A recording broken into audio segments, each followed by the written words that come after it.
Hi guys, आइए जानते हैं कि हमें करवा चौथ का व्रत कैसे करना है एवं उसकी पूजा कैसे करनी है। और तो साल 2025 में करवा चौथ का व्रत हमें 10 अक्टूबर दिन सोमवार के दिन रखना है। तो please welcome back to my channel. मैं सुजाता जौहरी आप लोगों का अपने यूट्यूब चैनल पर स्वागत करती हूँ। तो जो लोग मेरे चैनल में नए होंगे मेरे चैनल को लाइक कर लीजिएगा एवं सब्सक्राइब कर लीजिएगा और बेल आइकन बटन को प्रेस कर लीजिएगा। तो आइए हम लोग पहले पूजा की सामग्री इकट्ठा कर लेते हैं, उसके बाद से पूजा शुरू करते हैं। तो देखिए पूजा की सामग्री में क्या क्या लगेगा। तो हमें 2 करवा लेना है। एक करवा में टोटी लगा रहेगा, तो आप पीतल का भी करवा ले सकती हैं, चांदी का भी और मिट्टी का भी ले सकती हैं। और एक करवा आप कोई भी धातु का ले लीजिएगा। उसके बाद से हमें पूरी श्रृंगार सामग्री लेनी है। चूड़ी, बिंदी, सिंदूर, अलता पीला सिंदूर जरूर लीजिएगा, फूल, फल, मीठा और जो पकवान बनाइएगा आप एक थाली में उसे भी निकाल करके रखिएगा। उसके बाद से हमें चलनी लेना है, कर चौथ माता की फोटो लेनी है, किताब लेनी है और फिर हमें एक नारियल लेना है, माता के लिए एक चुनरी लेना है। उसके बाद से हमें पूजा करनी है। तो पूजा करने के लिए हमें सबसे पहले देखिए जगह को साफ कर लेना है जहाँ पे हमें पूजा करना है। पूजा आप अपने घर के अंदर भी कर सकती हैं, या तो आपके यहाँ व्यवस्था है तो आप छत पर खुले में भी पूजा कर सकती हैं। तो पूजा करने के लिए हमें देखिए सबसे पहले एक चौकी लगाना है और चौकी के ऊपर हमें लाल रंग का कपड़ा बिछा देना है। उसके बाद हमें उस पर चौथ माता को इस तरह से लाल रंग की चुन्नी ओढ़ा करके उन्हें बैठा देना है। फिर हमें हाथ में गेहूं के दाने लेकर, आप गेहूं के दाने भी ले सकती हैं या फिर चावल भी ले सकती हैं। मैं गेहूं के दाने लेती हूँ, तो गेहूं के दाने लेकर के हमें एक फूल लेकर के संकल्प ले लेना है कि मैं आज चौथ का व्रत की हूँ, आप हमारे यहाँ उपस्थित होइए और हमारे पूजा को स्वीकार करिए। उसके बाद हमें चौकी पे इस तरह से फूल को रख लेना है। फिर हमें गणेश जी को स्थापित कर देना है। यदि आप चाहे तो गणेश जी को थोड़ा सा अक्षत का या तो गेहूं का आसन दे करके बैठा दीजिए, और नहीं तो आपका जो चौथ माता का फोटो जो है मूर्ति, उसमें भी गणेश भगवान है, आप उनकी भी पूजा कर सकती हैं। फिर उसके बाद हमें एक कलश रखना है। कलश रखना किसी भी पूजा में जरूरी होता है। तो कलश में हमें जल भर करके कलावा बांध कर उसमें स्वास्तिक बना करके उसमें पंचपल्लव लगा करके, और लोटे के अंदर में हमें लौंग, इलायची, पान, सुपारी, हल्दी का गांठ डाल के रख देना है। उसके ऊपर एक कटोरी में चावल रख देना है। फिर हमें उसके ऊपर एक दीपक जला देना है। आप या तो दीपक जलाइए या तो फिर नारियल रखिए, तो मैं दीपक ही जला देती हूँ। जला देना है। उसके बाद से हमें देखिए करवा रखना है। तो ये देखिए करवा है। करवे बहुत तरह के मिलते हैं मार्केट में, आप जैसा करवा खरीदिए। तो एक मिट्टी का करवा मेरा टोटी वाला है, आप पीतल का भी रख सकती हैं। हर साल यदि पूजा करती हैं तो मैं ये वीडियो बनाने के लिए खरीदी हूँ। तो ये करवा ये है, और एक करवा देखिए मैं पीतल का रखी हूँ। तो जो मिट्टी का करवा है उसमें जल भरी हूँ, और जो पीतल का है उसमें आप या तो अनाज भर दीजिएगा या तो ड्राई फ्रूट्स भर दीजिएगा। तो मैं ड्राई फ्रूट्स भर दी हूँ। तो जो एक करवा है वो माता पार्वती का, बाएं तरफ वाला करवा माता पार्वती का है और दाहिने तरफ का करवा से हमें जल देना है। तो इस तरह से हमें करवा रखने के बाद उसके ऊपर हमें मीठा रख देना है। उस दिन गुलगुला जरूर बनाना चाहिए। तो आप गुलगुला पुआ जो होता है उसे रख देना चाहिए उसके ऊपर, और यदि नहीं है तो आप अनाज भी रख सकती हैं। फिर हमें पूजा करनी है। तो सभी को हमें सबसे पहले जल से स्नान कराना है, गणेश जी को, करवा माता को और फिर कलश को भी। फिर उसके बाद से हमें सभी को रोली का टीका, चंदन का टीका कर देना है।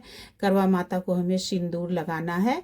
तो इस तरह से देखिए पहले हमें चंदन रोली लगाना है। उसके बाद से हमें वस्त्र स्वरूप कलावा समर्पित करनी है। गणेश भगवान को एक जनेऊ भी समर्पित कर दीजिएगा। पूजा आप अपने तरह से करिएगा, जिनको जैसे पूजा करने आती होगी। मैं अपनी विधि आपको दिखा रही हूँ। आप लोगों को यदि हमारी विधि अच्छी लगे तो आप इस तरह से करिएगा। मैं पूजा बहुत विधि विधान से करती हूँ। तो फिर उसके बाद में पान का पत्ता, लौंग, इलायची, सुपारी रख करके, या तो आप इसे बीड़ा बना कर चढ़ाइए या तो फिर ऐसे आप पत्ते पे रख के भी चढ़ाइए। उसके बाद मुख शुद्धि करवा देना चाहिए। फिर उसके बाद से हमें फूल चढ़ाना है। फूल चढ़ाने के बाद करवा माता को हमें सिंदूर से टीका लगाना है, और उसके बाद हमें अपने मांग में भी सिंदूर लगा लेना है। गणेश जी को भी, उसमें भी गणेश जी और जो भी भगवान हैं उनको सबको टीका चंदन कर दीजिएगा। फिर उसके बाद हमें एक दीपक जला देना है। दीपक हमें सभी को दिखा करके और थोड़ा सा अक्षत रख करके हमें दीपक रख देना है, क्योंकि दीपक कभी भी ऐसे नहीं रखा जाता है। तो इसलिए बिना आसन के दीपक नहीं रखना चाहिए। आप चाहे फूल का आसन दीजिए या तो चावल का आसन दीजिए, लेकिन आसन जरूर देना होता है। फिर उसके बाद से हमें फल प्रसाद चढ़ाना है। तो फल में आप मौसमी फल जो भी मिल जाए, आप सेब, केला, संतरा, अंगूर जो भी आपके उपलब्ध हो वो आप चढ़ाइएगा। बस देखिए, और मैं बतासे जरूर चढ़ाती लगाती हूँ। फिर खीर बनाई हूँ, उसे खीर का भी मैं भोग लगा दी हूँ। और फिर ड्राई फ्रूट्स एक कटोरी में, एक नारियल हमें चढ़ाना है, जो कि नारियल बाद में हमें चुन्नी के साथ अपने आंचल में ले लेना है। तो इस तरह से आप जो भी चीज़ बनाइए, जो भी आप फल फ्रूट मिठाई मंगाइए, उसका सब चीज़ का भोग लगाइए। और इसमें घर में आप पुआ जरूर से बनाइएगा, इसमें पुआ जरूरी होता है, जो कि गुलगुला या तो पुआ। फिर हमें श्रृंगार सामग्री चढ़ानी है। तो श्रृंगार सामग्री देखिए इस तरह से माता को ठेका करके वहीं पे रख दीजिए। पीला सिंदूर जरूर चढ़ाइएगा, उसे बाद में अपने मांग में लगाइएगा।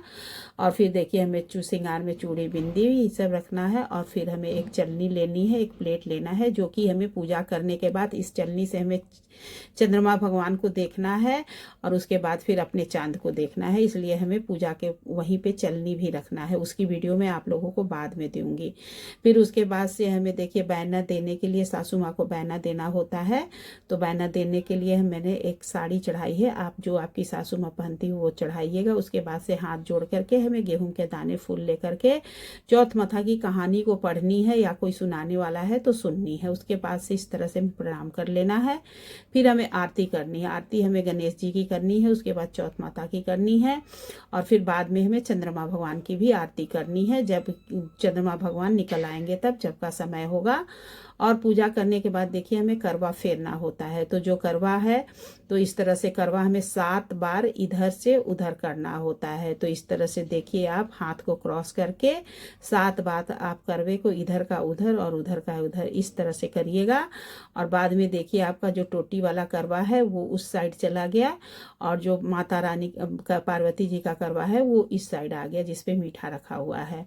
तो जो टोटी वाला करवा है उससे हमें अर्घ देना है। उस करवे को ही लेकर के जब चंद्रमा भगवान निकल आएंगे तो उन्हें उसी जल से हमें अर्घ देना है। आप थोड़ा सा दूध से भी अर्घ दीजिएगा, और ये जल जो है इसमें उससे भी हमें अर्घ देना है। अर्घ देने के बाद चंद्रमा भगवान को अपने पति की पूजा करनी है, और फिर उनके हाथ से हमें पानी पी करके कुछ खा करके अपना व्रत तोड़ना होता है। तो इस तरह से हमें करवा चौथ की पूजा करनी चाहिए।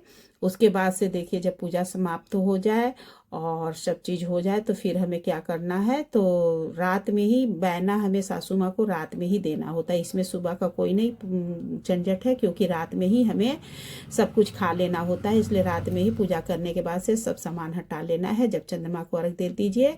और जो ये साड़ी आप चढ़ाई है, ये सासू माँ को 2 जगह आप श्रृंगार का सामग्री चढ़ाइएगा। तो सासू माँ के लिए साड़ी पर ही चूड़ी बिंदी सिंदूर करके कुछ फल मीठा और कुछ दक्षिणा रख करके सासू माँ को पैर छू करके उन्हें बायना दे दीजिएगा।